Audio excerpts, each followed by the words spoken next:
ವಿಶ್ವಗುರು ಬಸವಣ್ಣನವರ ಪವಿತ್ರ ಸ್ಥಾನವಾದ ಹೋರಿಮಟ್ಟಿಯ ಒಂದು ಕ್ಷೇತ್ರದಲ್ಲಿ ಇಲ್ಲಿ ಶಿವಾನುಭವ ಕಾರ್ಯಕ್ರಮ, ಅದರಲ್ಲಿ ಕರುಣಹಸಿಗೆ ನಡೆಯೋದು. ಈ ಸನ್ನಧಾನ ವಹಿಸಿರ್ತಕ್ಕಂಥ ಪೂಜ್ಯ ಮಶಿಮಾಳ ಸ್ವಾಮಿಗಳು ನಮಸ್ಕರಿಸಿ, ಸಿದ್ಧಲಿಂಗ ಮಹಾಸ್ವಾಮಿ ಪಾದ ನಮಸ್ಕರಿಸಿ, ಅದೇ ಪ್ರಕಾರ ನಮ್ಮ ಚಡಚಣದ ಮಲ್ಲಿಕಾರ್ಜುನ ಸ್ವಾಮಿಗಳಲ್ಲಿ ನಮಸ್ಕರಿಸಿ, ಮಹಾಶರಣರೇ ಹಾಗೂ ತಾಯಿಗಳೇ, ಅನುಭವಿಗಳೇ, ಶ್ರೋತೃವೃಂದದವರೇ, ಎಲ್ಲರಿಗೂ ಶರಣಾರ್ಥಿಗಳು. ಇಲ್ಲಿ ನಡೀತಕ್ಕಂತಹ ಕೆಲಸ ಕರುಣಹಸಿಗೆ. ಈ ಕರುಣಹಸಿಗೆ ಪುಸ್ತಕ ಚನ್ನಬಸವಣ್ಣವರು ಬರೀತಾರೆ. ಇದು ಚನ್ನಬಸವಣ್ಣವರ ಪ್ರದೇಶ, ಬಸವಣ್ಣನವರ ಪ್ರದೇಶ, ಅಕ್ಕನಾಗಮ್ಮನ ಪ್ರದೇಶ. ಈ ಪ್ರದೇಶದಲ್ಲಿ ಕರುಣಹಸಿಗೆ ನಡೆಯೋದು ಬಹಳ ಯೋಗ್ಯ ಕೆಲಸ. ಅದರಲ್ಲಿ ನಾವು ಹೇಳಬೇಕಲ್ಲ, ನಮ್ಮ ಕರುಣಹಸಿಗೆ ಹೇಳಕ್ಕೆ ಹಚ್ಚಿದವ್ರು ಇವೆಲ್ಲ ನಮ್ಮ ಮಾಸ್ತರು, ಮಡಿಕೇಶ್ವರರು, ಬಿರಾದಾರ್ ಸರು ಮತ್ತು ಝಳಕೆ ಸರು, ಸಿದ್ಧಲಿಂಗ ಸ್ವಾಮಿ ಇವರೆಲ್ಲ ಕೂಡಿಕೊಂಡು ನಮಗೆ ಈ ತೊಗರಿ ಹೊಲದಾಗ ಬೆಚ್ಚ ನಿಂದಿರಿಸಿಬಿಟ್ಟಾರೆ. ತೊಗರಿ ಹೊಲದಾಗ ಬೆಚ್ಚ ಇರ್ತದಲ್ಲ, ಹಾಗೆ ಒಂದು ಪ್ರವಚನ ಕಾಲಕ್ಕೆ ಹೆಸರು ಕೊಟ್ಟಾರೆ. ಚನ್ನಬಸವಣ್ಣನವರು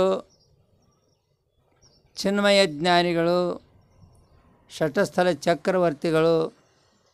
12ನೇ ಶತಮಾನದಲ್ಲಿ ಷಟಸ್ಥಳ ಉತ್ಪತ್ತಿ ಇತ್ತೋ ಇಲ್ಲೋ ಗೊತ್ತಿಲ್ಲ. ಇದ್ದರೂ ಕೂಡ ಶೈವ ಸಂಪ್ರದಾಯದ ಬೇರೆ, ಲಿಂಗಾಯತ ಸಂಪ್ರದಾಯದ ಬೇರೆ. ಆ ಶೈವ ಸಂಪ್ರದಾಯದಲ್ಲೂ ಕೂಡ ಷಟ್ಸ್ಥಳಗಳಿದ್ದಾವೆ. ಇಲ್ಲಿ ಲಿಂಗಾಯತ ಸ್ಥಳ ಬರ್ತಕ್ಕಂಥ ಚನ್ನಬಸವಣ್ಣನವರು ಈ ಷಟ್ಸ್ಥಳಗಳ ಬಗ್ಗೆ ಉತ್ಪತ್ತಿ ಆಗಬೇಕಾಗ್ಯದ. ಚಿನ್ಮಯ ಜ್ಞಾನಿ ಅಂದ್ರೆ ಅವರಿಗೆ ಚಿನ್ಮಯ ಜ್ಞಾನಿ ಹೆಸರು ಯಾರಿಗೂ ಬಂದಿಲ್ಲ. ಆ ಚಿನ್ಮಯ, ಚಿತ್ಮಯ, ಚಿತ್ತು ಶಬ್ದ ವಿಕಾಸ ಆಗ್ತದೆ. ಚಿತ್ತು ಮನ, ಬುದ್ಧಿ, ಚಿತ್ತ, ಅಹಂಕಾರ ಏನು ಬರ್ತಾವಲ್ಲ, ಚತುರ್ಥ ಪುರುಷಾರ್ಥಗಳು. ಆ ಪುರುಷಾರ್ಥದಲ್ಲಿ ಮನ, ಬುದ್ಧಿ, ಚಿತ್ತ, ಅಹಂಕಾರ ಬರ್ತದೆ. ಮನ, ಬುದ್ಧಿ, ಚಿತ್ತ, ಅಹಂಕಾರ ಚತುರ್ಥ ಆದವಲ್ಲ. ಈ ಚತುರ್ಥ ಚಿತ್ತ ಅಂತ ಒಂದು ಬರ್ತದೆ. ಚಿತ್ತ ಇದು ಕೆಲಸ ಭಾಳ ಮಾಡ್ತದೆ. ಚಿತ್ತವೃತ್ತಿ ನಿರೋಧ ಯೋಗ. ಚಿತ್ತದ ವ್ಯಾಪಾರವನ್ನು ತಡೀತಕ್ಕಂಥ ಶಕ್ತಿಗೆ ಯೋಗ ಅಂತಾರೆ. ಯೋಗ ಇದರ ಅರ್ಥ ಎರಡು ವಸ್ತುಗಳ ಸಮ್ಮಿಲನ. ಅದಕ್ಕೆ ಶಿವಯೋಗ ಅಂತಾರೆ, ಯೋಗನೂ ಅಂತಾರೆ. ಯೋಗ ಅಂದರೆ ಶಿವಯೋಗ ಬೇರೆ, ಯೋಗ ಬೇರೆ. ಆ ಯೋಗ ಮತ್ತು ಶಿವಯೋಗದಲ್ಲಿ ಚಿತ್ತವೃತ್ತಿ ಮನ, ಬುದ್ಧಿ, ಚಿತ್ತ, ಅಹಂಕಾರ.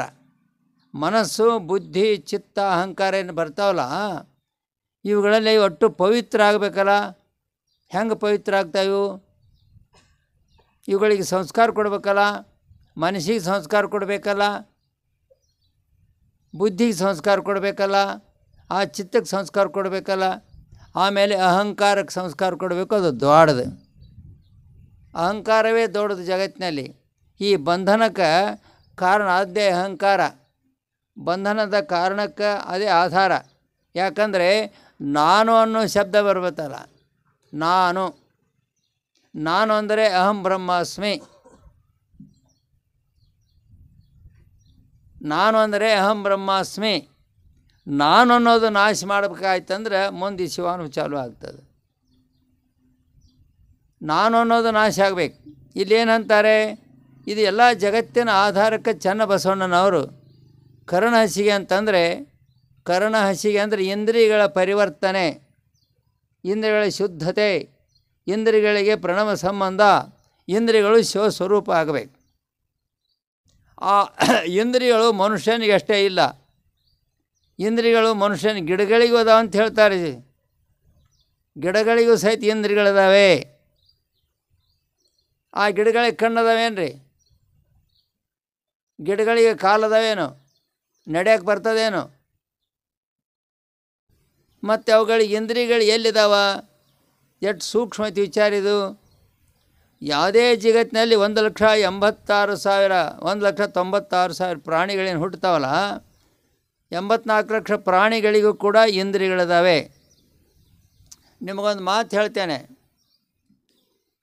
ಇಂದ್ರಿಯಗಳಿಲ್ಲದ್ದೇ ಒಂದು ಪ್ರಾಣಿ ಅದ, ಇಂದ್ರಿಯಗಳೇ ಇಲ್ಲ. ಆ ಇಂದ್ರಿಯಗಳಿಲ್ಲ ಪ್ರಾಣಿ ಯಾವುದಪ್ಪ ನಿಮಗೆ ಗೊತ್ತದ? ಹೇಳಿದ್ರೆ ಗೊತ್ತಾಗ್ತದೆ, ಹೇಳಿ ಗೊತ್ತಾಗೋದಿಲ್ಲ. ಈ ಗೊರ್ಲಿ ಪಚ್ಚ ಅಂತ ಇರ್ತದೆ ನೋಡಿ, ಗೊರ್ಲಿ ಪಚ್ಚ ಹುತ್ತಿನೊಳಗಿರ್ತದೆ, ಹುತ್ತಿನಾಗಿರ್ತದೆ ಅದು.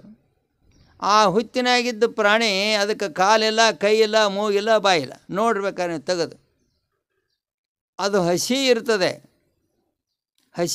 ಅದು. ಆ ಪ್ರಾಣಿಯಲ್ಲಿ ಜಲಾಂಶ ಹೆಚ್ಚದ, ಜಲಾಂಶ ಮಕಾರ ಪ್ರಣಾಮ ಹೆಚ್ಚದ ಅದಕ್ಕೆ, ಮಕಾರ ಪ್ರಣಾಮ. ನಕಾರ ಪ್ರಣಾಮದ ಅವಶ್ಯಕತೆ ಇದೆ. ಆ ಗೊರ್ಲಿ ಪಚ್ಚ ಅನ್ನೋದಲ್ಲ, ಅದು ಗೊರ್ಲಿ ಒಳಗೆ ಒಂದು ಗುಂಡು ಇರ್ತದೆ, ಮಣ್ಣಿನ ಗುಂಡ. ಅದು ಹೇಗೆ ತಯಾರು ಮಾಡ್ಕೋತದೆ. ಆ ಮಾಡಿಕೊಂಡ ಮೇಲೆ ಅದ್ರ ಒಳಗೆ ಅದು ಇರ್ತದೆ. ಅದ್ರ ಒಳಗೆ ಅದು ಇತ್ತಂದರೆ ಆ ಉಳಿದ ಗೊರ್ಲಿಗಳೆಲ್ಲ ಅದಾವಲ್ಲ, ಉಳಿದ ಗೊರ್ಲಿಗಳು, ಆ ಗೆದ್ದಲಿಗಳು ಆ ಗೊರ್ಲಿ ಪಚ್ಚನ ಆಶ್ರಯದಲ್ಲೇ ನೀರು ಬರ್ತಾವೆ. ಈ ನೀರು ಹೆಂಗೆ ಬಂದು? ನಮ್ಮ ಎಮ್ಮೆಗೆ ನೀರು ಇದಾವೇನು? ನಮ್ಮ ನೀರು ಉಪಯೋಗ ಐತೇನು? ಆ ಗೊರ್ಲಿ ಪಚ್ಚನ ಮೈಯೊಳಗಿನ ನೀರ ಹುತ್ತು ಕಟ್ಟುತ್ತದೆ. ಧರ್ಮಂ ಶನೈ ಸಂಚುನಿಯಾತ್ ವಾಲ್ಮೀಕಮೇವ ಪುತ್ತಿಕಾಹ. ನಾವು ಧರ್ಮವನ್ನು ಸಂಗ್ರಹ ಮಾಡಬೇಕಾಗಿತ್ತಂದರೆ, ಧರ್ಮವನ್ನು ಕೂಡಿಸ್ಬೇಕಾಗಿತ್ತಂದರೆ, ಈ ಗೆದ್ದಲಿಗಳು ಹೇಗೆ ತಮ್ಮ ಹುತ್ತನ್ನು ದೊಡ್ಡದು ಮಾಡ್ತಾವೆ? ಧರ್ಮಂ ಶನೈ ಸಂಚುನಿಯಾತ್, ಧರ್ಮಂ ಶನೈ ಸಂಚುನಿಯಾತ್ ವಾಲ್ಮೀಕಮೇವ ಪುತ್ತಿಕಾಹ. ಆ ಗೊರ್ಲಿಗಳು ಆ ಹುತ್ತನ್ನು ಎಷ್ಟು ಎತ್ತರ ಮಾಡ್ತಾವ? ವಾಲ್ಮೀಕಿ ಎದರೊಳಗಿದ್ದ? ಯಡಿಯೂರು ಸಿದ್ಧಲಿಂಗೇಶ್ವರಿ ಎದರೊಳಗಿದ್ದರು? ಆ ಹುತ್ತು ಯಾರು ತಯಾರು ಮಾಡಿದರು? ನಾವು ಮಾಡಿದ್ವ? ಸಿಮೆಂಟ್ ಹಾಕಿದ್ವ? ಇಟ್ಟಂಗಿ ಕಟ್ಟಿದ್ವಿ? ಏನು ಕಟ್ಟಿದ್ದೀವಿ ನಾವು? ಅದು ಸೃಷ್ಟಿ ಎಷ್ಟು ಚಂದದ, ಎಷ್ಟು ವಿಚಿತ್ರದ. ಆ ಹುತ್ತು ತಯಾರಾಯಿತು. ಆ ಹುತ್ತಿನೊಳಗಿರ್ತಕ್ಕಂಥ ಸ್ವಾಮಿಗಳಿಗೆ ತೊಂದರೆ ಆಗಬಾರದು, ಅವರಿಗೇನೂ ಆಗಬಾರದು. ಆ ಹುತ್ತಾಗಬೇಕು, ಆ ಹುತ್ತಿನ ಮೇಲೆ ಹಾಲಾಗಬೇಕು. ಇದೆಲ್ಲ ಮಾಡಿರ್ತಕ್ಕಂಥ ಸೃಷ್ಟಿ ಎಷ್ಟು ಚಂದ ಐತಿ ಇದು. ಇದು ಯಾವ ಪ್ರಣಾಮದ ತಯಾರಾಯಿತು? ಸ್ವಲ್ಪ ಆಲೋಚನೆ ಮಾಡೋಕ್ಕೆ. ಪೃಥ್ವಿ ತತ್ವ ನಕಾರ ಪ್ರಣಾಮ ಆಗ್ತದೆ. ನಕಾರ ಪ್ರಣಾಮದಲ್ಲಿ ನೀರಿನ ಅಂಶದಿಂದ ಮಕಾರ ಪ್ರಣಾಮಕ್ಕೆ ಬರ್ತದೆ. ಅದು ಆ ಗೊರಲಿಯೊಳಗೆ ಮಕಾರ ಪ್ರಣಾಮದ ಪ್ರಭಾವ ಹೆಚ್ಚದು.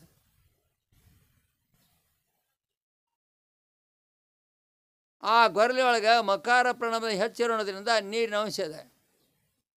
ನಮ್ಮಲ್ಲಿ ನೀರಿನ ಅಂಶ ಇದೆ. ಆ ನಾಲಿಗೆ ಒಳಗೆ ನೀರು ಇದಾವಿಲ್ಲ? ನಿಮ್ಮ ನಾಲಿಗೆಯಾಗ ನೀರು ಇದಾವಿಲ್ಲ ರೀ? ಮತ್ತು ನಾಲಿಗೆಯಾಗ ನೀರು ಇರ್ಲಿಕ್ಕೆ ಹೆಂಗಾಗ್ತದೆ? ಅದು ಯಾವ ತತ್ವ? ಅಪ್ಪು ತತ್ವ. ಪ್ರಣಾಮ ಯಾವುದು? ಮಕಾರ ಪ್ರಣಾಮ. ಇವುಗಳನ್ನು ಚನ್ನಬಸವಣ್ಣನವ್ರು ಹೇಗೆ ಬರೆದ್ರು, ಯಾಕೆ ಬರೆದ್ರು? ಕರ್ಣಹಸಿಗೆ ಅಂದರೆ ಇಂದ್ರಿಯಗಳು ಎಲ್ಲರಿಗೂ ಅದಾವೆ. ಈಗ ಸೂಕ್ಷ್ಮವಾಗಿರ್ತಕ್ಕಂಥ ಒಂದು ಇರುವೆ ಇದಪ್ಪ, ಇರುವೆ, ಸಣ್ಣ ಇರುವೆ ಐತಿ. ಆ ಇರುವಿಗೆ ಇಂದ್ರಿಯಗಳದಾವಿಲ್ಲ, ಕಾಲದಾವಿಲ್ಲ, ಅದಕ್ಕೆ ನಡೀತದಿಲ್ಲ. ಮತ್ತು ನಾಲಿಗೆ ಐತಿಲ್ಲ, ಅದಕ್ಕೆ ಹಲ್ಲದಾವಿಲ್ಲ. ಸ್ವಲ್ಪ ಸೂಕ್ಷ್ಮ ವಿಚಾರ ಮಾಡ್ರಿ ನೀವು. ನಾವು ಯಾವಾಗಲೂ ತತ್ವ ವಿಚಾರ ಮಾಡಬೇಕಾದಾಗ, ಪ್ರತಿಯೊಂದು ವಿಚಾರಗಳನ್ನು ಮಾಡಬೇಕಾದಾಗ ಹೆಂಗೆ ಆ ಇರುವೆಗಳು ಒಂದು ಪ್ರಾಣಿಯನ್ನು ಸತ್ತಿರ್ತದೆ, ಆ ಪ್ರಾಣಿಯನ್ನು ಹೆಂಗೆ ಜಕ್ಕೊಂಡು ಹೋಗ್ತಾವು? ಆ ಪ್ರಾಣಿಗಳು, ಇರುವೆಗಳು ಆ ಪ್ರಾಣಿ ಜಕ್ಕೊಂಡು ಹೋಗೋ ನೋಡಿರಲ್ಲ. ಅದರೊಳಗೆ ಒಂದು ಇರುವೆ ಇರ್ತದೆ. ಆ ಇರುವಿಗೆ ಶಕ್ತಿ ಇರೋಂಗಿಲ್ಲ ಅದನ್ನು ಒಯ್ಯಕ್ಕೆ. ದೊಡ್ಡದೊಂದು ಜೊಂಡಗೆ ಏನೇ ಇರ್ತದೆ, ಒಯ್ಯಕ್ಕೆ ಶಕ್ತಿ ಇರೋಂಗಿಲ್ಲ. ಆ ಜೊಂಡಗ ತೂಕ ಮಾಡಿ ಇರುವೆ ಎಷ್ಟು ಕೊಡ್ತದ್ರಾಗ ಕೊಡ್ತಾವೆ. ಆ ಜೊಂಡಗ ಒಯ್ತಕ್ಕಂಥ ಇರುವೆ ಏನಂತದ, ಇದು ನನಗೆ ವಜ್ಜೆ ಇದಪ್ಪ, ಸಿಕ್ಕದು ಬರ್ರೋ ಅಂತ ಕೂಗಿಬಿಡ್ತದೆ. ಅದು ಕೂಗಿಬಿಡ್ತದೆ. ಆ ಕೂಗಿ ಯಾರಿಗೆ ಕೇಳ್ತದೆ? ಆ ಇರುವೆಗಳಿಗೆ ಕೇಳ್ತಾವೆ. ಅವು ಓಡಿ ಬರ್ತಾವೆ. ಓಡಿ ಬಂದು ಜಕ್ಕೊಂಡು ಹೋಗೋಲ್ಲ, ಅದನ್ನು ನೋಡಿರಲ್ಲ, ಜಕ್ಕೊಂಡು ಹೋಗೋಲ್ಲ. ಆ ಜಕ್ಕೊಂಡು ಹೋಗ್ತಕ್ಕಂಥ ಇರುವೆಗಳಲ್ಲಿ ಕಿವಿ ಅದ ಇಲ್ಲ, ಅದಕ್ಕೆ ನಾಲಿಗೆ ಐತಿಲ್ಲ, ಹಲ್ಲದಾವಿಲ್ಲ. ಆ ಸೂಕ್ಷ್ಮದಲ್ಲಿ ನಮಗೆ ಕಂಡವೇನು? ನಮಗೆ ಕಾಣೋದು ನಮ್ಮ ಹಲ್ಲ, ಆನೆ ಹಲ್ಲ, ಉಳಿದ ಪ್ರಾಣಿಗಳೆಲ್ಲ ಕಾಣ್ತಾವೆ. ಆ ಹಲ್ಲುಗಳು ಆ ಪ್ರತಿಯೊಂದು ಪದಾರ್ಥಗಳಿಗೆ ಕೂಡ ಪಂಚೇಂದ್ರಿಯಗಳಿದಾವೆ. ಪಂಚೇಂದ್ರಿಯಗಳಂದರೆ ಗುದ ಗುಹ್ಯ ಎಲ್ಲ ಅದಾವೆ. ಈಗ ನೀವು ಗಿಡಗಳಿಗೆ ಅವಕ್ಕೆ ಗುದ ಹೆಂಗೈತ್ರಿ, ಅದಕ್ಕೆ ಪೃಷ್ಠ ಎಲ್ಲಿ ಐತ್ರಿ ಅಂತ ಕೇಳಿದ್ರೆ ಅಂಟು ಬರ್ತದಿಲ್ಲ, ಅಂಟ ಒಂದೊಂದು ಗಿಡದಾಗ ರಸ ಬೀಳ್ತಾವಿಲ್ಲ. ಆ ಬೀಳ್ತಕ್ಕಂಥ ಪದಾರ್ಥಗಳಲ್ಲಿ ಏನೇನೈತೆ ಅನ್ನೋದನ್ನು ಕಂಡು ಹಿಡಿತಕ್ಕಂಥ ಸ್ಥಿತಿಯೇ ಕರ್ಣಹಸಿಗೆ. ಇಂದ್ರಿಯಗಳು ಯಾವಾಗಲೂ ನಮಗೆ ಜಾಗೃತವಾಗಿರ್ಬೇಕು. ಜಾಗೃತ ಅಂದ್ರೆ ಎಚ್ಚರ ಅಲ್ಲ. ಲೌಕಿಕದ ಪದಾರ್ಥಗಳು ನಮ್ಮ ಮೇಲೆ ಅವ್ಯವಹಾರಿಕ ಬೀಳಬಾರ್ದನ್ನ ಕಾಯ್ತಕ್ಕಂಥ ವ್ಯವಸ್ಥೆ ಇಂದ್ರಿಯಗಳ ನಿಗ್ರಹ. ಈಗ ಕಣ್ಣದೆ, ಕಣ್ಣು ಏನು ಕೆಲಸ ಮಾಡ್ತದಪ್ಪ? ಕಣ್ಣು ಏನು ಕೆಲಸ ಮಾಡ್ತದೆ? ಸೃಷ್ಟಿ ನೋಡ್ತದೆ, ಎಲ್ಲ ಕೆಲಸ ಮಾಡ್ತದೆ. ಹೌದು ಮಾಡ್ತದೆ, ಅಲ್ಲನೂ ಮಾಡ್ತದೆ. ಹೌದು ಮಾಡ್ತದೆ, ಅಲ್ಲನೂ ಮಾಡ್ತದೆ. ಕಣ್ಣ ಸಣ್ಣ ಕೆಲಸ ಮಾಡೋದಿಲ್ಲ ರೀ. ಕರಿಯ ಕಬ್ಬಿನ ಬಿಲ್ಲು ಗರಿಯ ಗಾಳಿಯ ಕೂಡಿ ಉರಿವನುಷಿ ಲೋಕ ಉರುಳಲಿಕ್ಕೆ ನಾ ನಿಮ್ಮ ಮೊರೆ ಹಕ್ಕೆ ಗುರುವೇ ಕೃಪೆಯಾಗು. ಕರಿಯ ಕಬ್ಬಿನ ಬಿಲ್ಲು ಗರಿಯ ಗಾಳಿ ಕೂಡಿ ಉರುವಣಿಸಿ ಲೋಕ ಉರುಳಲಿಕ್ಕೆ. ಈ ಕರಿ ಐತಲ್ಲ, ಇದು ಹುಬ್ಬ.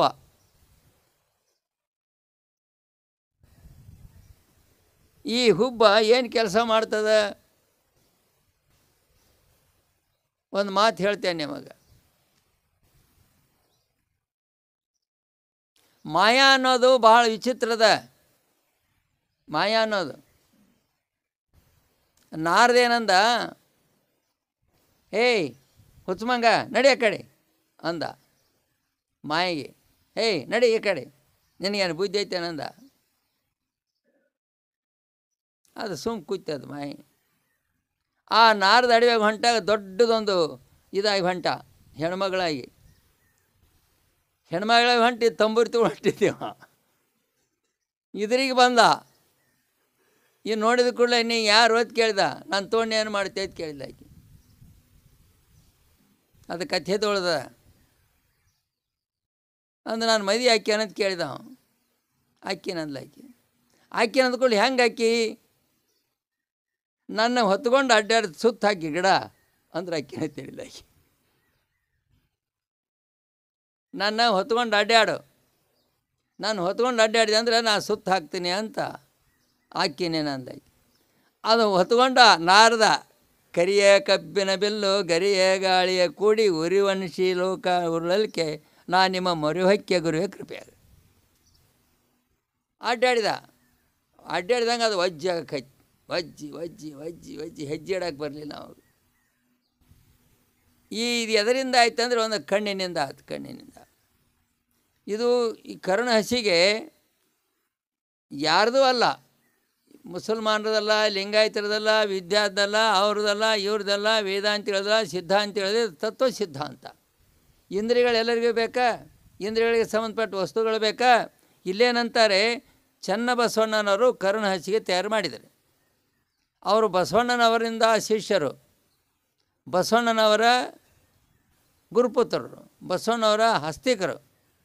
ಆ ಬಸವಣ್ಣವರ ಹಸ್ತಿಕ ಆದಮೇಲೆ ಒಂದು ಯಾವುದೋ ಒಂದು ಬೀಜ ಹಾಕಿದ ಮೇಲೆ ಬೀಜ ನಾನಾ ಪ್ರಕಾರ ಆಗ್ತದಿಲ್ಲ. ಒಂದು ಸಣ್ಣ ಮಾವಿನಕಾಯಿ ಹಾಕ್ರಿ, ಆ ಮಾವಿನಕಾಯಿ ಭೂಮಿಯೊಳಗೆ ಹಾಕಿದ ಕೂಡಲೇ ಚಿಗುತ್ತ ದೊಡ್ಡದಾಗಿ ಆಗ್ತದಿಲ್ಲ, ಫಲ ಕೊಡ್ತದಿಲ್ಲ. ಸಾವಿರಾರು ಫಲಗಳು ಕೊಡ್ತದೆ. ಒಂದಲ್ಲ ಸಾವಿರಾರು ಫಲ ಕೊಡುವಂತೆ ಈ ಬೀಜ ಎಂಬತಕ್ಕಂಥ ಶಬ್ದ ಏನು ಬರ್ತದಲ್ಲ, ಕರ್ಣ ಹಸಿ ಎಂಬತಕ್ಕಂಥದ್ದನ್ನು ತಯಾರು ಮಾಡಬೇಕಾಯ್ತು ಚನ್ನಬಸವಣ್ಣವರು. ಯಾಕೆ ತಯಾರು ಮಾಡಿದರು? ಆಗಿನ ಕಾಲದೊಳಗೆ ಏನಿತ್ತು? ಆಗಿನ ಕಾಲ ವೈಜ್ಞಾನಿಕ ಸಂಸ್ಥೆ ಇದ್ದಿದ್ದು, ಅವರೇ ವೈಜ್ಞಾನ ಮಾಡೋರು. ಡಾಕ್ಟ್ರ್ ಇದ್ದಿದ್ದಿಲ್ಲ, ಸಂಶೋಧಕರು ಇದ್ದಿದ್ದಿಲ್ಲ. ಅವಾಗ ಏನೇನೋ ಮಾಡ್ತಕ್ಕಂಥ ಸಮಯದಲ್ಲೇ ಈ ಗ್ರಂಥ ತಯಾರು ಮಾಡಬೇಕಾದ. ಈ ಗ್ರಂಥ ತಯಾರು ಮಾಡಬೇಕಾದಾಗ ಹೇಗೆ ಮಾಡಬೇಕು ಸುಮ್ಮ? ಶರೀರ ಹೇಗಾಯಿತು? ನಮಗೆ ನಾಮ ಮೊದಲು ದೇಹ ಮೊದಲು ಹೇಳಿ ನೋಡೋಣ. ಹುಟ್ಟಿದ ಕೂಸು ಅದ, ಆ ಹುಟ್ಟಿದ ಕೂಸು ಮೊದಲು, ಆ ಕೂಸಿಗಳು ಹೆಸರು ಮೊದಲು.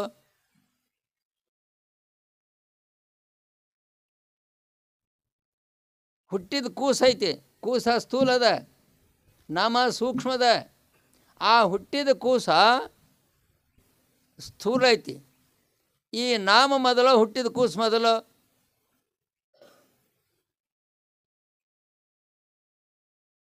ಮತ್ತು ಆ ಹುಟ್ಟಿದ ಕೂಸು ಏನು ಇಡಬೇಕು? ಆ ಕೂಸಿಗೆ ಏನು ಇಡಬೇಕು? ಹೆಸರಿಡಬೇಕಿಲ್ಲ. ಮತ್ತು ಹೆಸರು ಎಲ್ಲಿಂದ ಬರಬೇಕು? ಆ ಅಕ್ಷರ ಎಲ್ಲಿಂದ ಬರಬೇಕು? ಆ ಹೆಸರಿಟ್ಟ ಮೇಲೆ ಆ ಕೂಸಿಗೆ ಗುರ್ತತ್ತು ಹೊರತಾಗಿ ಹಂಗೆ ಇಲ್ಲ. ತೊಟ್ಟದಲ್ಲಿ ಹಾಕ್ತಿರಲ್ಲ, ಹೆಸರಿಡ್ತೀರಲ್ಲ, ಆ ಹೆಸರಿಟ್ಟ ಮೇಲೆ ಬೆಣ್ಣು ಬಡಿತೀರಲ್ಲ, ಯಾಕೆ ಬಡಿತಾರೆ ಅನ್ನೋದು ಅರ್ಥ ನಮಗಾಗೋದು.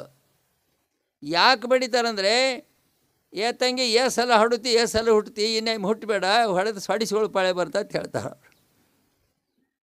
ಇನ್ನೇಮೆ ಹಡಿಬೇಡ, ಹಡಿಯುವಾಗ ಏನೇನು ಆಗ್ತದೆ, ಏನೇನು ಪರಿಸ್ಥಿತಿ ಆಗ್ತದೆ, ನಿಮಗೆ ಅನುಭವ ಇಲ್ಲ ಹಡಿಯೋದು.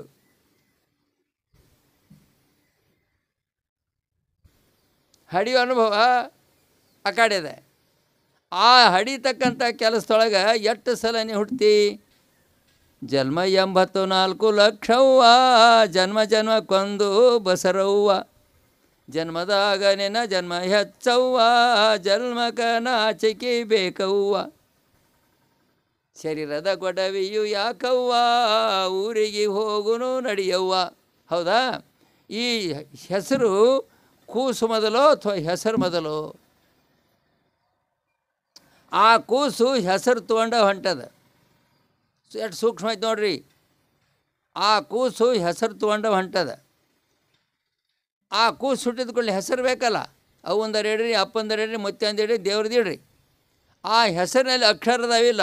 ಬಸಪ್ಪ, ನಿಂಗಪ್ಪ, ಸಂಗಪ್ಪ, ಶಿವಪ್ಪ, ಮಲ್ಲವ್ವ, ಕಲ್ಲವ್ವ ಅಂತದಾರ ಇಲ್ಲಿ ಹೆಸರ ಅದಾವಿಲ್ಲ. ಹೆಸರು ಮೊದಲು, ಕೂಸು ಮೊದಲು. ಆ ಕೂಸಿನ ಜೊತೆಗೆ ಅಕ್ಷರಗಳು ಬಂದೇ ಬಿಡ್ತಾವೆ. ಅದಕ್ಕೆ ಉತ್ಪತ್ತಿ ಅಂತಾರೆ. ಏನಂತಾರೆ ಅದಕ್ಕೆ? ಉತ್ಪತ್ತಿ, ಶಬ್ದೋತ್ಪತ್ತಿ. ಆ ಶಬ್ದೋತ್ಪತ್ತಿ ಆಗಬೇಕಾಗಿತ್ತಂದರೆ ಇದಕ್ಕೆ ಪ್ರಣಮ ಯಾವುದಪ್ಪ? ಓಂಕಾರ ಪ್ರಣಮ. ನಾವು ಪ್ರಣವಕ್ಕೆ ಬರೋಣ ಸ್ವಲ್ಪ. ಓಂಕಾರ ಪ್ರಣಮ. ಓಂಕಾರ ಪ್ರಣಮ ಒಂದೇ ಇದೇನೋ? ನಮ್ಮ ಶರೀರ ಒಂದೇ ಐತೇನು? ಶರೀರ ಒಂದದ. ಹೊಟ್ಟು ಹಾಕಕ್ಕೆ ಒಬ್ಬರು ಹೊಕ್ಕಿವು. ಕಣ್ಣಿನ ಹೊಟ್ಟು ಬೇರೆ, ಕಾಲಿನ ಹೊಟ್ಟು ಬೇರೆ, ಮೂಗಿನ ಹೊಟ್ಟು ಬೇರೆ, ನಾಲಿಗೆ ಹೊಟ್ಟು ಬೇರೆ ಅದಾವನು. ನಾವು ಒಬ್ಬರೇ ಹೋಗಿ ಹೊಟ್ಟು ಹಾಕಿ ಬರ್ತೀವಿಲ್ಲ, ಸಹಿ ಮಾಡೋ ಒಬ್ಬರೇ ಮಾಡ್ತೀವಿಲ್ಲ. ಕಣ್ಣಿನ ಸಹಿ ಬೇರೆ ಇದೇನು? ಮೂಗಿನ ಸಹಿ ಬೇರೆ ಇದೇನು? ನಾಲಿಗೆ ಸಹಿ ಬೇರೆ ಇದೇನು? ನಮ್ಮ ಶರೀರ ಒಂದಿದ್ರೂ ಕೂಡ ಒಂದು ಸಹಿ ಮ್ಯಾಗೆ ಹೆಂಗೆ ಕೆಲಸ ಆಗ್ತದೆ ಹಾಗೆ ಓಂಕಾರ ಪ್ರಣಮ ಎಂಬತಕ್ಕಂಥ ಪ್ರಣಮದೊಳಗೆ 6 ಅಕ್ಷರಗಳು ಅಡಿಯಾವ. ಅಲ್ಲಿಂದ ಶುರು ಮಾಡ್ತಾರೆ ಇವರು. ಕರ್ಣಸಿ ಅಂದರೆ ಇಂದ್ರಿಯಗಳನ್ನು ಸ್ವಚ್ಛವಾಗಿ ಇಟ್ಕೊಳ್ರಿ. ಎಲ್ಲಿವರೆಗೂ ಅಂದ್ರೆ ನಿಮಗೆ ಅಜ್ಞಾನ ಹೋಗಿ ಸುಜ್ಞಾನ ಬರ್ತದೆ. ಬಾಲ್ಯಾವಸ್ಥೆಯಲ್ಲಿ ಹೋಗ್ತದೆ. ಬಾಲ್ಯಾವಸ್ಥೆಯಲ್ಲಿ ಯೌವನಾವಸ್ಥೆ ಬರ್ತದೆ. ಆ ಯೌವನಾವಸ್ಥೆ ಬಂದಾಗ ನಿಮ್ಮ ಇಂದ್ರಿಯಗಳು ಜಾಗೃತ ಆಗ್ತಾವೆ. ಇಂದ್ರಿಯಗಳು ಜಾಗೃತ ಆಗ್ತಾವೆ. ಒಂದು ಮಾವಿನಕಾಯಿ ಬೀಜ ಅದ. ಮಾವಿನಕಾಯಿ ಬೀಜ ಅದ. ಆ ಮಾವಿನ ಬೀಜ ತಲೆ ಮ್ಯಾಗ ಇಟ್ಕೊಂಡು ಬಿಸಿಲಾಗ ಕುಂತ್ರೆ, ತಲೆ ಮ್ಯಾಗ ಇಟ್ಕೊಂಡು ಬಿಸಿಲಾಗ ಕೂಡ್ರಿ. ಆ ತಲೆ ಮೇಲೆ ಇಟ್ಕೊಂಡು ಬಿಸಿಲಾಗ ಕೂತ್ ಕೂಡಲೇ ತಲೆನೇ ಕಾಯ್ತು ಹೊರತಾಗಿ ಗಿಡ ಆಗೋದಿಲ್ಲ. ಅದು ಮಾವಿನಕಾಯಿ ಗಿಡ ಆಗೋದಿಲ್ಲ, ಬೀಜ ಗೊಟ್ಟ. ಆ ಗೊಟ್ಟವನ್ನು ತಲೆ ಮೇಲೆ ಇಟ್ಕೊಂಡು ಕುಂತ್ರೆ ಗಿಡ ಹಾಕದೇನ್ರಿ? ಶೆಟ್ರೆ ಹಾಕದ ಹಂಗೆ ಅಟ್ರು ಇಟ್ಕೊಂಡು ದಿವಸ ಕಳ್ಕೊಂಡು ಬರ್ತಿದ್ದೆ. ಆ ಮಾವಿನಕಾಯಿ ಬೀಜವನ್ನು ಒಂದು ಭೂಮಿಯೊಳಗೆ ತೆಗೆದು ಅದಕ್ಕೆ ನೆಟಿ ಹಾಕಿ ಅದಕ್ಕೆ ನೀರು ಹಾಕಿದರೆ ಆ ಗಿಡ ದೊಡ್ಡದಾಗಿ ಸಾವಿರಾರು ಕಾಯಿನೂ ಕೊಡುತ್ತೆ, ನೆರಳನ್ನು ಕೊಡುತ್ತೆ, ಕಟ್ಟಿಗೆನೂ ಕೊಡುತ್ತದೆ. ಇದಕ್ಕೆ ಸಂಸ್ಕಾರ ಅಂತಾರೆ. ಇದಕ್ಕೆ ಸಂಸ್ಕಾರ ಅಂತಾರೆ. ಆ ಯಾವ ಮಂತ್ರಗಳಿಗೆ ಸಂಸ್ಕಾರ ಆಗಬೇಕು. ಈ ಓಂಕಾರ ಪ್ರಣಮ ಎಂಬತಕ್ಕಂಥದ್ರಲ್ಲಿ ಪ್ರಣಮಗಳಲ್ಲಿ ಎಷ್ಟು ಪ್ರಣಮ? ಓಂಕಾರ ಪ್ರಣಮದಲ್ಲಿ ಅಕಾರ ಉಕಾರ ಮಕಾರ, ಅಕಾರ ಉಕಾರ ಮಕಾರ 3 ಅಕ್ಷರಗಳದರಾಗ. ಆ 3 ಅಕ್ಷರಗಳು ಯಾವಂದರೆ ಅ ಉಮ. ಅ ಉಮ ಅಂದರೆ 2 ಸ್ವರಗಳು, 1 ವ್ಯಂಜನ. 2 ಸ್ವರಗಳು, 1 ವ್ಯಂಜನ. ಸ್ವರ ಯಾವಿದ್ರಾಗ? ಅ ಉ. ವ್ಯಂಜನ ಯಾವುದು? ಮ. ಮ. ಆ ಹೆಂಗಿರ್ತದೆ ಮದ ವ್ಯಂಜನ ಅಂದ್ರೆ ಮ. ಅದರೊಳಗೆ ಸ್ವರ ಇಲ್ಲ.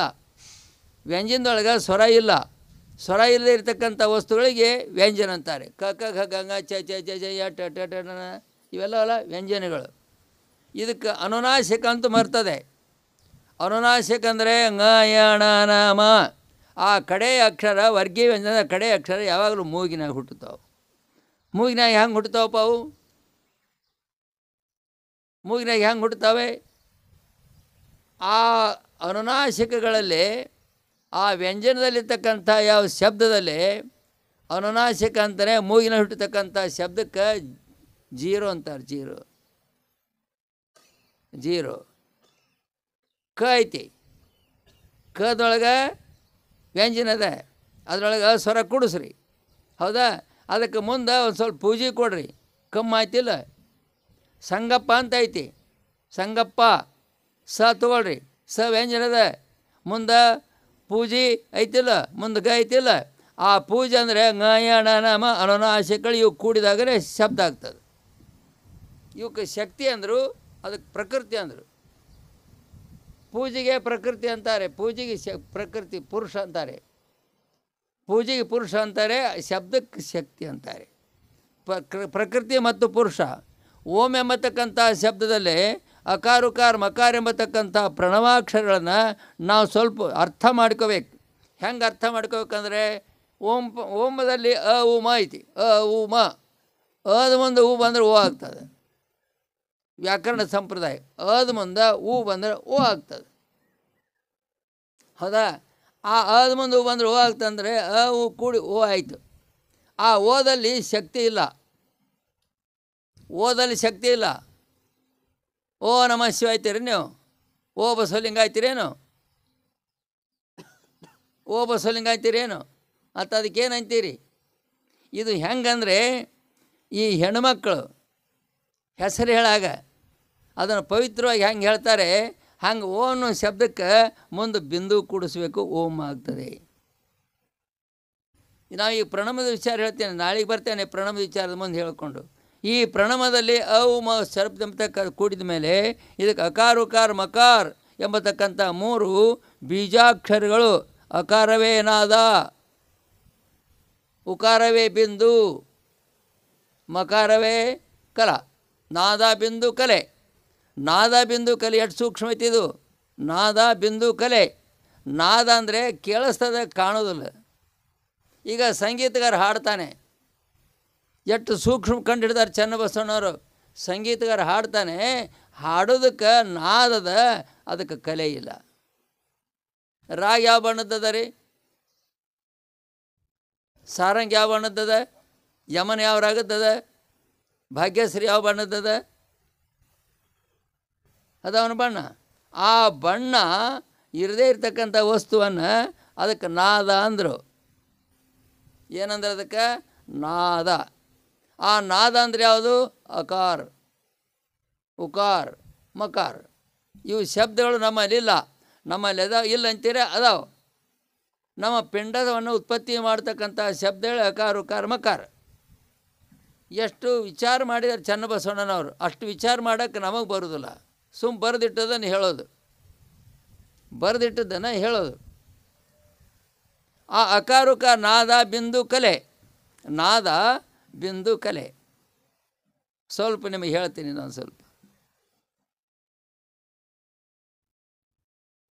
ಮೊನ್ನೆ ಒಂದು ಕೂಸು ಹುಟ್ಟಿತು, ಒಂದು ಕೂಸ. ಆ ಕೂಸ ಹುಟ್ಟಿದ ಕೂಡಲೇ ಅದು ಕೂಸ ಜನನ ಆಯಿತು. ಅದಕ್ಕೆ ನಾದ ಬಿಂದು ಕಲೆ. ಕಲೆ ಅಂದರೆ ಲಕ್ಷಣ. ಕಲೆ ಅಂದರೆ ಏನು? ಲಕ್ಷಣ. ಲಕ್ಷಣ. ಆ ಲಕ್ಷಣ, ಆ ಕಲೆ ತಂದೆಂಗೆ ಇದ್ದಿದ್ದಿಲ್ಲ.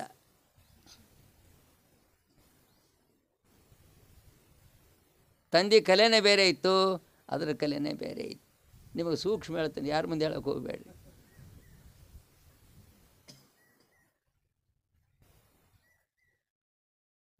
ಅವ ಗಂಡ ಏನಂದ, ಇದೇನು ನನಗತಿ ಇಲ್ಲಲ್ಲ ಅಂದವ.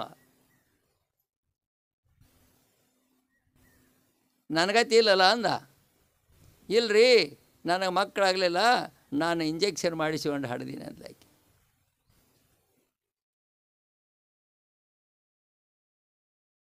ಆ ಇಂಜೆಕ್ಷನ್ ಎಲ್ಲಿಂದ ಬಂದಿರ್ತದೆ ಯಾರಿಗೂ ಗೊತ್ತು. ಆ ಕಲೆ ಇರ್ತದೆ, ಆ ಕಲೆ ಇರ್ತದೆ. ನಾದ ಬಿಂದು ಕಲೆ. ಪವಿತ್ರವಾಗಿರ್ತಕ್ಕಂಥ ಕಲೆಗಳು. ನಾದದಲ್ಲಿ ಎಂಬತಕ್ಕಂಥ ಶಬ್ದ ಬಹಳ ಪವಿತ್ರವಾಗಿದೆ. ಆ ನಾದಕ್ಕೆ ಶಬ್ದ ಇಲ್ಲ, ಕಲೆ ಇಲ್ಲ.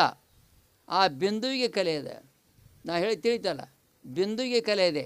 ಆ ಬಿಂದುವಿನ ಕಲೆಯಲ್ಲಿ ಈಗ ಎಣ್ಣೆ ಹಾಕೋಣ, ಒಂದು ಹನಿ ಬಿತ್ತಿಲ್ಲ. ನೀರು ಹಾಕೋಣ, ಒಂದು ಹನಿ ಬಿತ್ತಿಲ್ಲ.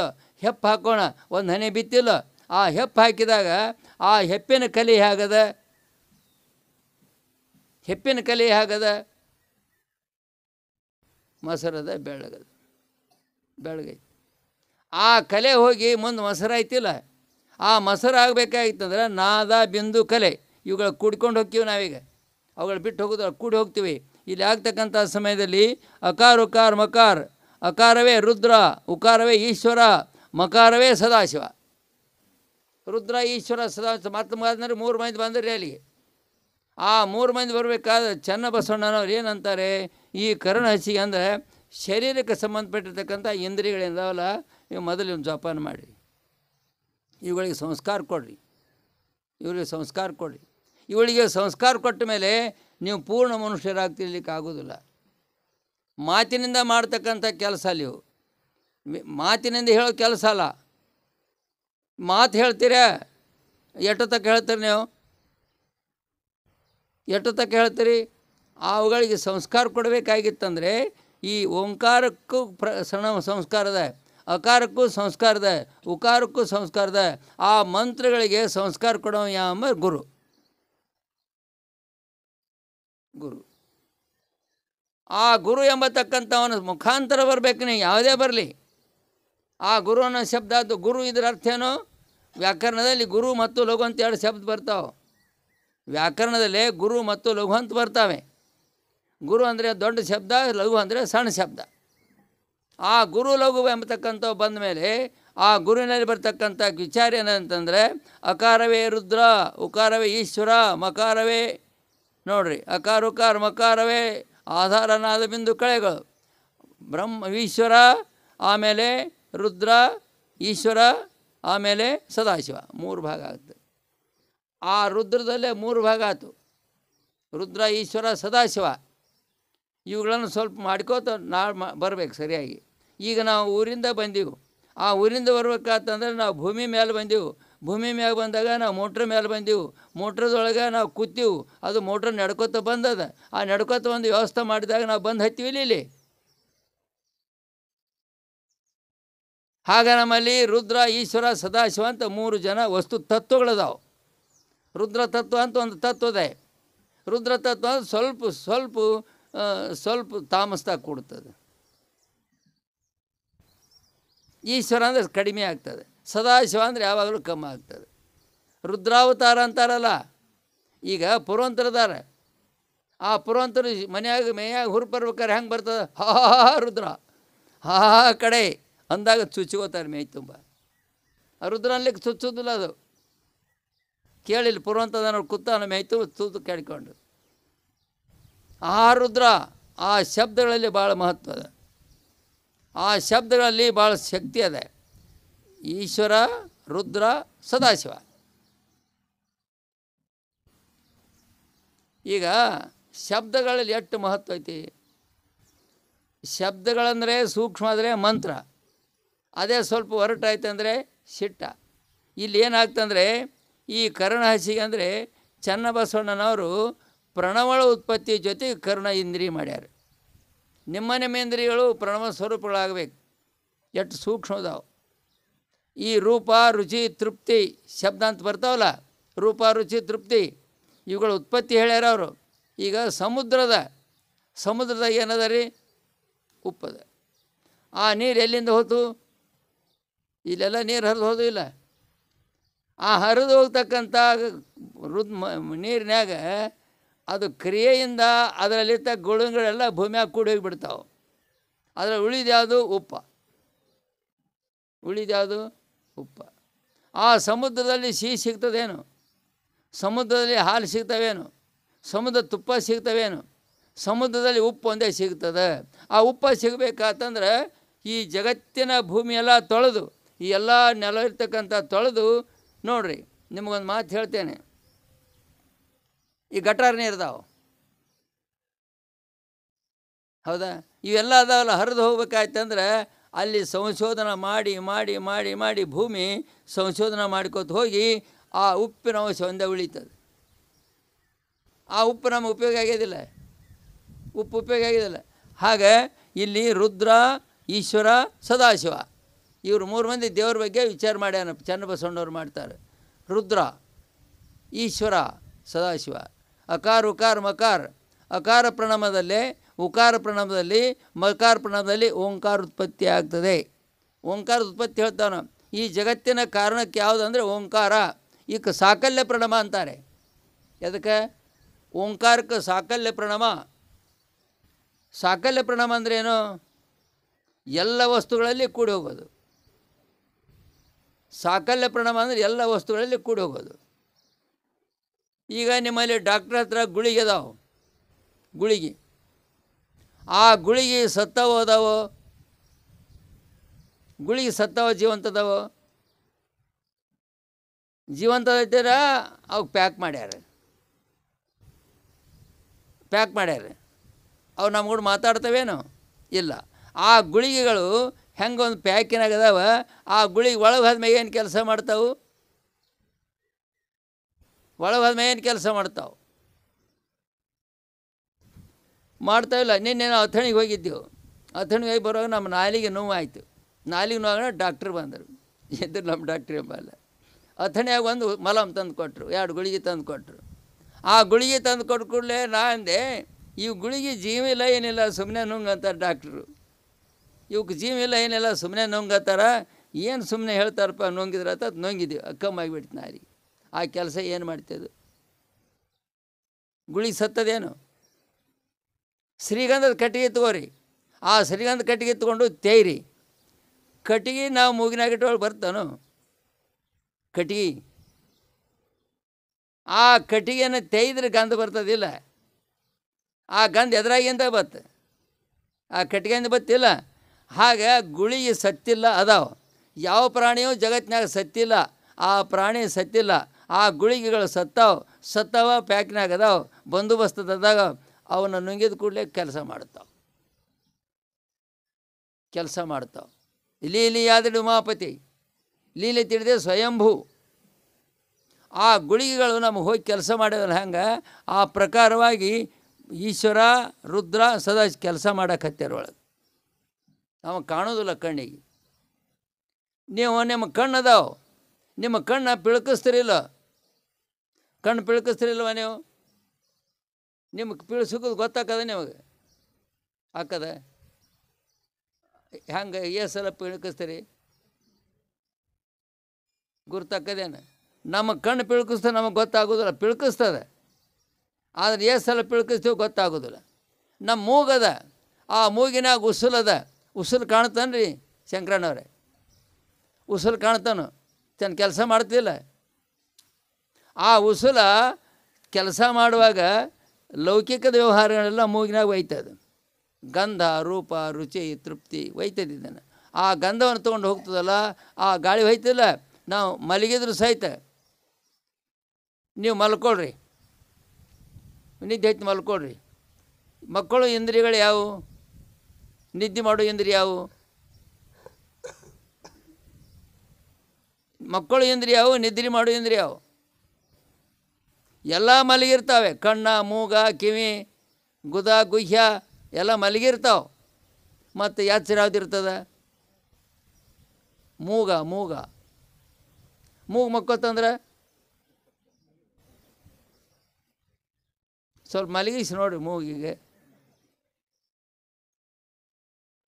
ಆ ಮೂಗು ಹೇಗೆ ಎಚ್ಚಿರ್ತದೋ ಆ ಪ್ರಕಾರವಾಗಿ ಒಳಗೆ ಇಂದ್ರಿಯಗಳು ಎಚ್ಚಿರ್ತಾವೆ. ಈಗ ಮಲ್ಕೊಂಡಾಗ ಆ ಸ್ಟೆಥೋಸ್ಕೋಪ್ ಹಚ್ಚಿ ಹೊಟ್ಟೆ ಮ್ಯಾಗ ಹಚ್ಚಿ ನೋಡಿರಿ, ಹೊಟ್ಟೆ ಗುರು ಬರ್ತಿರ್ತದೆ. ಯಾಕ್ರಿ ಡಾಕ್ಟ್ರ್? ನಿದ್ದೆ ಹತ್ತಾಗ ಇಟ್ಟು ನೋಡ್ರಿ ನೀವು, ಅದೇನಂತದ? ಅದು ಯಾವ ಪ್ರಣಾಮ, ಯಾವ ಮಂತ್ರ? ರುದ್ರ, ಈಶ್ವರ, ಸದಾಶಿವ. ಅಕಾರ ಉಕಾರ ಮಕಾರ ಈ 3 ಅಕ್ಷರಗಳು ಕೂಡ ಓಂಕಾರ ಆಗ್ತದೆ. ಈ ಓಂಕಾರ ಒಂದೇ ಆಗಬೇಕಾಗಿತ್ತಂದರೆ ಇದಕ್ಕೆ ಎಷ್ಟು ಪ್ರಣಾಮಗಳ ಸಂಗ್ರಹ ಆಯಿತು? ಒಂದು ಮಂತ್ರ ತಯಾರಾಗಬೇಕಾದ್ರೆ ಅದಕ್ಕೆ ಅಕಾರ ಉಕಾರ ಮಕಾರ ಬೇಕು. ಅಕಾರ ಉಕಾರ ಮಕಾರ ಬೇಕು. ಆ 3 ಅಕ್ಷರ ಕುಡಿದಾಗ ಓಂಕಾರ ಆಯಿತು. ಆ ಓಂಕಾರದಲ್ಲಿ ಬರ್ತಕ್ಕಂಥ ಏನು, ಓಂಕಾರದಲ್ಲಿ ಸ್ವರೂಪ ಏನು, ಓಂಕಾರದ ಲಕ್ಷಣ ಏನು? ತಾರಕ, ದಂಡಕ, ಕುಂಡಲ, ಅರ್ಧಚಂದ್ರ, ಜ್ಯೋತಿರಾಕೃತಿ ಇವೆಲ್ಲ ಬರ್ತಾವೆ. ಇವೆಲ್ಲ ಬರಬೇಕಾದ್ರೆ ನಮ್ಮ ಶರೀರದಲ್ಲಿ ಎಷ್ಟು ಲಕ್ಷಣ ಅದ ನೋಡ್ರಿ ನೀವು. ಇದನ್ನೇ ಹೇಳ್ತಾರೆ ಚನ್ನಬಸವಣ್ಣನವರು. ಇದು ಕಠಿಣ ಗ್ರಂಥ ಅಂದರೂ ಕೂಡ ನಮಗೆ ತಾರಕ, ದಂಡಕ, ಕುಂಡಲ, ಅರ್ಧಚಂದ್ರ ಇವೆಲ್ಲ ಬರ್ತಾವೆ. ಜ್ಯೋತಿ, ಜ್ಯೋತಿರಾಕೃತಿ ಅಂತ ಬರ್ತಾವೆ. ಇವು ಬರ್ಬೇಕಾದ್ರೆ ಓಂಕಾರದ ಲಕ್ಷಣಗಳಿವು. ಹೌದಾ?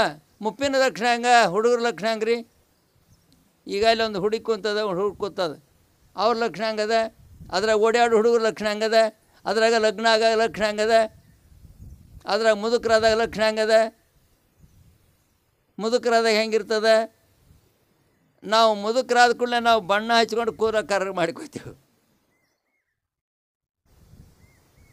ನಾವು ಮುದುಕರಾದ ಕೂಡಲೇ ಬಣ್ಣ ಹಚ್ಚಿ ಕೂದಲ ಮಾಡ್ಕೊತೀವಿ. ನಿಸರ್ಗದಲ್ಲಿ ಕರಿ ಕೂದಲ ಮುಗಿ ಬಿಳಿ ಕಳ್ಕೊತದೆ. ಹಾಗೆ ಈ ರುದ್ರ, ಈಶ್ವರ, ಸದಾಶಿವ ಇವು ಮೂರು ಜನರು ಏನಿದಾರಲ್ಲ, ಅವರು ಸೂಕ್ಷ್ಮವಾಗಿರ್ತಕ್ಕಂಥ ಚೈತನ್ಯದಲ್ಲೇ ನಿಮ್ಮ ಕಣ್ಣೊಳಗೆ ಕಾಣ್ತಕ್ಕಂಥ ವಸ್ತು ಸ್ಥೂಲದ. ನಿಮಗೆ ಕಾಣ್ತಕ್ಕಂಥ ವಸ್ತು ಸ್ಥೂಲದ. ನಾವಿಲ್ಲಿ 3-4 ಮಂದಿ ಕೂತೀವಿ, ನಾವು ಸೂಕ್ಷ್ಮ ಇಲ್ಲ, ಜಡ ಇದೀವಿ. ಆದರೆ ಕಣ್ಣೊಳಗೆ ಹೋಗಿ ಏನಾಗ್ತಾವೆ? ಈಗ ನಾವು ಜಡ ಇದೀವಿಲ್ಲ, ಇದೆಲ್ಲ ಐತಿಲ್ಲ. ಈ ಜಡ ಇರ್ತಕ್ಕಂಥ ವಸ್ತು ಎಲ್ಲ ಕುಡ್ಕೊಂಡು ಕಣ್ಣಾಗಿ ಹೋಗುವಾಗ ಏನಾಗ್ತದೆ? ಅದು ಕಣ್ಣಾಗಿ ಹೋಗಾಗ ಏನಾಗ್ತದೆ? ಎಷ್ಟು ಸೂಕ್ಷ್ಮ ಆಗ್ತದೆ. ಆ ಸೂಕ್ಷ್ಮದ ಪದಾರ್ಥ ನಮ್ಮ ಕಣ್ಣಾಗಿ ಹೆಂಗೆ ಹೋತು? ಇಲ್ಲಿ ಈಶ್ವರ, ರುದ್ರ ಎಂಬತಕ್ಕಂಥ ಶಬ್ದಗಳಿದಾವಲ್ಲ, ಅಗ್ನಿರ್ಭವತಿ, ಅಗ್ನಿ, ನೀರು, ರೂಪ, ರಸ, ಗಂಧ ಇವುಗಳು ಶರೀರಕ್ಕೆ ಆಧಾರದಾವು. ಈ ಪ್ರಣವಗಳು ಹೇಳಬೇಕಾಗಿತ್ತಂದರೆ ಅಕಾರುಕಾರ ಮಕಾರ ಎಂಬತಕ್ಕಂಥ ನಾದಬಿಂದು ಕಲೆ ಪ್ರಣವವೇ ಆಧಾರ ಪ್ರಾಣಕ್ಕೆ. ನಾವು ಈಗ ಇದರ ಮೇಲೆ ಕುಂತೀವಿ, ಪೃಥ್ವಿ ಮೇಲೆ ಕುಂತೀವಿ. ಪೃಥ್ವಿ ಏನು ಕೆಲಸ ಮಾಡ್ತದೆ? ಇಂಥ ಕೆಲಸದಲ್ಲಿ ಆಗತಕ್ಕಂಥ ವಿಚಾರದಲ್ಲೇ ಈ ಹೊತ್ತಿನ ದಿವಸ ನಾವು ಮಾಡ್ತಕ್ಕಂಥ ಕೆಲಸಗಳು ಕರ್ಣಹಸಿಗೆ. ಆಗಿನ ಕಾಲಕ್ಕೆ ಇನ್ನೂ ಮುಂದೆ ಭಾಳ ಬರೀತಾರೆ. ಅವ್ರು ಕರ್ಣಹಸಿಗೆ ನರಗಳೇ ಅಷ್ಟು, ನಾಡಿಗಳೇ ಅಷ್ಟು, ಕಣ್ಣಿನ ನಾಡಿಗಷ್ಟು, ಕಿವಿಗಳ ನಾಡಿಗಷ್ಟು. ಈ ಶರೀರದ ವಿಚಾರ ಮಾಡ್ತಕ್ಕಂಥ ಸಮಯದಲ್ಲಿ ಅದಕ್ಕೆ ಪ್ರತಿಯೊಂದಕ್ಕೂ ಪ್ರಣಮ ಸಂಬಂಧಿ. ಪ್ರಣವಕ್ಕೆ ಭಾಳ ಬೆಲೆ ಕೊಟ್ಟಾರೆ. ಪ್ರಣಮ ನೀವು ಸಂಗಪ್ಪ ಅಂತ ಕರೀರಿ, ಅದು ಪ್ರಣಮನೆ. ನಿಂಗಪ್ಪ ಅಂತ ಕರಿ, ಅದು ಪ್ರಣಮನೆ. ಅದು ನಮಗೆ ಹೆಸರಾಗ್ಯದ. ಇಲ್ಲಿ ಇರ್ತಕ್ಕಂಥ ಶಬ್ದದಲ್ಲೇ ಈ ಯಾವ ಅಪ್ಪಗಳು ನಿನ್ನೆ ದಿವಸ ಹೇಳಿ ಅಪ್ಪಣೆ ಮಾಡಿ ಹೋದ್ರು ಅವರು. ಸಿದ್ಧಲಿಂಗ ಸ್ವಾಮಿಗಳು 27ನೇ ತಾರೀಕಲ್ಲ, ಇಂದು 27ನೇ ತಾರೀಕು ಕರ್ಣಹಸಿಗೆ ಶುರು ಮಾಡೋಣ್ರಿ. ಆಮೇಲೆ ಮುಂದೆ 11 ದಿವಸ ನಡೆಸೋಣ. ಈ ರುದ್ರಗೌಡ್ರ ಕಷ್ಟದ, ರುದ್ರಗೌಡ್ರು ಮಂದಿ ಕಷ್ಟ ಬೇರೆ, ಅವ್ರ ಕಷ್ಟ ಬೇರೆ. ಮಂದಿ ಕಷ್ಟಗಳು ಯಾವ ಬೇಕೋ ರೇಜರ್ ಪಣ ತೊಗೊಂಡ್ಬಿಡ್ತಾರೆ. ಅವ್ರ ಕಷ್ಟ ಬೇರೆ. ಈಗ ಪುರಾಣ ಆಗಬೇಕು, ಪುಣ್ಯಕಥೆ ಆಗಬೇಕು, ಪ್ರಮಥರು ಕೊಡಬೇಕು, ಅದರ ಪವಿತ್ರ ಕ್ಷೇತ್ರ ಆಗಬೇಕು. ಇದು ಭಾಳ ದಿವಸ ಬಿಟ್ಕೊತ ನಾವು ಬಂದಿರತಕ್ಕಂಥ ವ್ಯವಸ್ಥೆಯಲ್ಲಿ ಈ ಕಾರ್ಯಕ್ರಮಕ್ಕೆ ನಮ್ಮ ಪೂಜ್ಯ ಸಿದ್ಧಲಿಂಗ ಸ್ವಾಮಿಗಳು ಎಲ್ಲಿಂದ ಬಂದಾರೆ? ಮುಂಡ್ರಿಗಿಂದ ಬಂದಾರೆ. ನಮ್ಮ ಮಲ್ಲಿಕಾರ್ಜುನ ನಮ್ಮ ಚಡ್ಚನ ಸ್ವಾಮಿಗಳು ಮತ್ತು ಇವರು ನಶೀಕನಿಗೆದ್ದು ಅವರು ಕೂಡ ದಯಮಾಡಿಸಿದ್ದಾರೆ. ಇದು ನಾಳೆಗೆ ಒಂದು ಕೆಲಸದ ಒಂದು ಸ್ವಲ್ಪ ವಿಶೇಷವಾಗಿರ್ತಕ್ಕಂಥ ವಿಚಾರ ಇದು ನಡೀತದೆ ನಾಳೆ.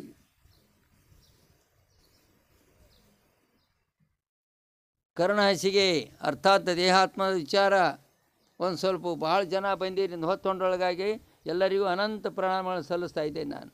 ನಾಳಿನ ದಿವಸ ನಾವು ಕರ್ಣಹಸಿಗೆ ಹೇಳ್ಬೇಕಾತಂದ್ರೆ ಹುಟ್ಟು ಗಟ್ಟಿದ್ರೆ ಬೇಸಿ ಆಗ್ತದೆ ರೀ. ಹುಟ್ಟು ಗಟ್ಟಿರ್ಲಿಕ್ಕಂದ್ರೆ ಆ ಹುಟ್ಟು ಗಟ್ಟಿದ್ರೆ ತಿರುಗಾಡ್ತಲ್ಲ, ನೀವೆಲ್ಲ ಹುಟ್ಟಿದ್ದಂಗೆ. ನೀವೆಲ್ಲ ನಮ್ಮನ್ನು ತಿರುಗಾಡಕ್ಕೆ ಹತ್ತೀರಿ. ನಾವು ಅಭ್ಯಾಸ ಮಾಡಬೇಕು, ಓದಬೇಕು, ಹೇಳಬೇಕು, ಕೇಳಬೇಕು. ಇಂಥ ಸಮಯದಲ್ಲಿ ಇಂಥ ದೂರದಲ್ಲಿ ನೀವು ಶ್ರೋತೃಗಳು ಎಲ್ಲಿಂದ ಬಂದೀರಿ? ಕರ್ಣಹಸಿಗೆ ಎಷ್ಟು ಮಹತ್ವದ. ಕರ್ಣಹಸಿಗೆ ಅಂದರೆ ಇಂದ್ರಿಯಗಳನ್ನು ಪವಿತ್ರ ಮಾಡ್ತಕ್ಕಂಥ ಒಂದು ಗ್ರಂಥ. ಆ ಗ್ರಂಥ ನೋಡಿದರೆ ನಮಗಾಗೋದಿಲ್ಲ, ಆದರೆ ಶಬ್ದಗಳು ಕೇಳ್ಕೋಬೇಕಲ್ಲ. ಇದ್ರಾಗ ಯಾವುದಿಲ್ಲ, ವೇದಾಂತ ಇಲ್ಲ, ಸಿದ್ಧಾಂತ ಇಲ್ಲ, ಹೌದಿಲ್ಲ, ಅಲ್ಲಿಲ್ಲ, ಯಾರ್ದು ಅಲ್ಲ, ಏನೂ ಅಲ್ಲ, ವೇದಾಂತ ಅಲ್ಲ, ಸಿದ್ಧಾಂತ ಅಲ್ಲ, ಏನಲ್ಲ. ಈ ದೇಹ ಆತ್ಮದ ವಿಚಾರ ಮಾಡ್ತಕ್ಕಂಥ ಸಮಯದಲ್ಲೇ ಆ ತರ್ಕ ನಡೆಯಂಗಿಲ್ಲ. ಬ್ರಹ್ಮ ಸತ್ಯ ಜಗನ್ಮಿಥ್ಯ, ಜೀವೋ ಬ್ರಹ್ಮ ವಿನಾಪರ ಅಂತ ಬರ್ತದೆ. ಬ್ರಹ್ಮನು ಸತ್ಯವಾಗಿದ್ದಾನೆ, ಜಗತ್ತು ಮಿಥ್ಯವಾಗಿದೆ. ಜೀವೋ ಬ್ರಹ್ಮ ನಾಪರಹ. ಹೌದಾ? ಬ್ರಹ್ಮ ಸತ್ಯದಾನ, ಜಗತ್ತೇನದಪ್ಪ ಮಿಥ್ಯದ, ಸುಳ್ಳದ. ಮತ್ತು ಸುಳ್ಳಿದ್ರೆ ಕೂತಿರಿಲ್ಲ ನೀವು, ಸುಳ್ಳಿದ್ದು ಊಟ ಮಾಡ್ತಿರಿಲ್ಲ, ಮತ್ತು ಸುಳ್ಳಿದ್ದು ಬೆಳಿತಿರಿಲ್ಲ. ಈ ಸಲ ಮಳೆ ಹೋಗಿತ್ತು ಅಂದ್ರೆ ತೊಗರಿ ಹೆಂಗೆ ಬರ್ತಿತ್ತು? ಅದು ಸುಳ್ಳೇನು? ತೊಗರಿ ಸುಳ್ಳೇನು? ಬಿತ್ತಿದ ಸುಳ್ಳೇನು? ಬೆಳೆದ ಸುಳ್ಳೇನು? ಬ್ರಹ್ಮನು ಸತ್ಯವಾಗಿದ್ದಾನೆ, ಜಗತ್ತು ಮಿಥ್ಯವಾಗಿದೆ ಅಂದರೆ ಆ ಜಗತ್ತು ಯಾರು ಮಾಡಿದರು? ಜಗತ್ತು ಯಾರು ಮಾಡಿದರು? ಬ್ರಹ್ಮ ಮಾಡಿದ. ಆ ಬ್ರಹ್ಮ ಮಾಡಿದ, ಬ್ರಹ್ಮ ಸತ್ಯ ಅಂತೀರಿ, ಜಗತ್ತು ಮಿಥ್ಯ ಅಂತೀರಿ. ಸತ್ಯವಾಗಿರ್ತಕ್ಕಂಥ ಬ್ರಹ್ಮ ಸುಳ್ಳಾದ ಜಗತ್ತು ಮಾಡಿದ ಹೆಂಗೆ?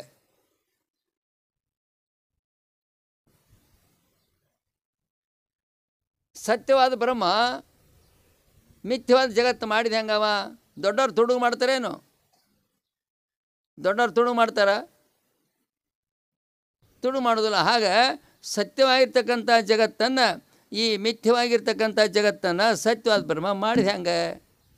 ಆ ಮಿಥ್ಯವಾಗಿರ್ತಕ್ಕಂಥ ಜಗತ್ತು ಮಾಡೋ ಬ್ರಹ್ಮ ಬೇರೆ ಇರಬೇಕಾತಲ್ರಿ ಶಂಕರಣ್ಣವ್ರೆ? ಹೌದಲ್ಲ, ಬೇರೆ ಇರಬೇಕಾತಲ್ಲ. ಆ ಬ್ರಹ್ಮ ಯಾರು? ಬ್ರಹ್ಮ ಸತ್ಯ ಜಗನ್ಮಿಥ್ಯ ಜೀವೋ ಬ್ರಹ್ಮೈವ ನಾಪರಃ. ಬ್ರಹ್ಮನೂ ಸತ್ಯವಾಗಿದ್ದಾನೆ, ಜಗತ್ತು ಸತ್ಯವಾಗಿರ್ತಕ್ಕಂಥದ್ದಿದೆ. ಇದಕ್ಕೆ ಬ್ರಹ್ಮಾಂಡ ಅಂತ ಯಾಕಂದರು? ಆ ಬ್ರಹ್ಮನು ಮಾಡಿದ ಸಲುವಾಗಿ ಬ್ರಹ್ಮಾಂಡ ಅಂದರು. ಈ ಬ್ರಹ್ಮಾಂಡ ಸುಳ್ಳಾಗಿತ್ತಂದರೆ ಭೂಮಿ, ಸೀಮೆ, ಕರ, ನೀರು, ದನ, ಕರ, ಗಾಳಿ, ಬಿಸಿಲು, ಸಮುದ್ರ, ಗುಡ್ಡ, ಎಲ್ಲಿರ್ತಾವ? ಮಿಥ್ಯ ಅಂದ್ರೆ ಏನು? ಈಗ ಮಲದ ಕೋಡದವನ್ರಿ, ಮಲಕ ಕೋಡದವ. ಮಲಕ ಕೋಡ ಕಿವಿ ಅದಾವ, ಕೋಡಿನಂಗೆ ಕಾಣಿಸ್ತಾವ. ಮಲಕ ಕೋಡಿಲ್ಲ, ಆದರೆ ಕಿವಿ ಹೆಂಗೆ ಕಾಣ್ತಾವ? ಕೋಡಿನಂಗೆ ಕಾಣ್ತಾವ. ಅದು ಕೋಡಲ್ಲ. ಹಾಗೆ ಈ ಮಿಥ್ಯಾನು ಶಬ್ದದಲ್ಲಿ ಬರ್ತಕ್ಕಂಥ ವ್ಯವಸ್ಥೆ ಅಥವಾ ಸತ್ಯನು ಶಬ್ದ ಬರ್ತಕ್ಕಂಥ ಸತ್ಯವನ್ನು ಈ ನಮ್ಮ ಕರ್ಣಹಸಿ ಒಳಗೆ ಸ್ಪಷ್ಟವಾಗಿ ಪ್ರಣಮದ ಮುಖಾಂತರ ಬರ್ತದೆ. ಇದು ಏನೂ ಸಂಬಂಧ ಇಲ್ಲ, ದೇಹ ಸಂಬಂಧ, ನಮ್ಮ ಪ್ರಣಮ ಸಂಬಂಧ. ಇದನ್ನು ಮಾಡಿಕೊಂಡು ಜೀವನ್ಮುಕ್ತರಾಗಬೇಕೆಂಬತಕ್ಕಂಥ ವಿಚಾರದಲ್ಲೇ ಇವತ್ತಿನ ದಿವಸ ಆಗಿರ್ತಕ್ಕಂಥ ಕೆಲಸದಲ್ಲಿ ಸ್ವಲ್ಪ ಅವಸರ ಆಯಿತು. ಯಾಕಂದ್ರೆ ದೂರಿಂದ ಬರಬೇಕಲ್ಲ. ನೋಡಿ, ಬಾಗೇವಾಡಿ ಮಂದಿ ಎಲ್ಲಿಂದ ಒಂದು ವ್ಯವಸ್ಥೆ ಹಾಸ್ಬೇಕು, ಕುಂದಿರ್ಸ್ಬೇಕು, ಮಾಡಬೇಕು. ಸುಮ್ಮನೆ ಕೆಲಸ ಆಗೋದಿಲ್ಲ ರೀ ಅದು. ಅದ್ರ ಸಲುವಾಗಿ ನಾಳಿನ ದಿವಸ ಈ ಕೆಲಸವನ್ನು ಮುಂದುವರ್ಸ್ಕೊಂಡು ಹೋಗ್ಬೇಕಂತ ತಿಳ್ಕೊಂಡು ಹೇಳಿ, ಇಲ್ಲಿ ಹಿರಿಯರೆಲ್ಲ ನೋಡಿರಿ ಎಷ್ಟು ಚಂದ ಅದಾರ ಹಿರಿಯರು. ನಶೀಕಿನಾಗ ಮತ್ತು ನಮ್ಮ ಡಾಕ್ಟ್ರ್ ಬಂದಾರ, ನಮ್ಮ ಬೇರಾದರ್ ಸರ್ ಬಂದಾರ, ನಮ್ಮ ಜಳಕಿ ಸರ್ ಬಂದಾರ, ಮತ್ತು ಇನ್ನೊಬ್ಬರು ಇಲ್ಲದಾರ ನೋಡಿರಿ. ಅವ್ರು ಆಗಿಂದಾಗ ಮುಂದೆ ಪ್ರಚಾರ ಮಾಡ್ತಕ್ಕೊಂಡು ಹೋಗೋರು.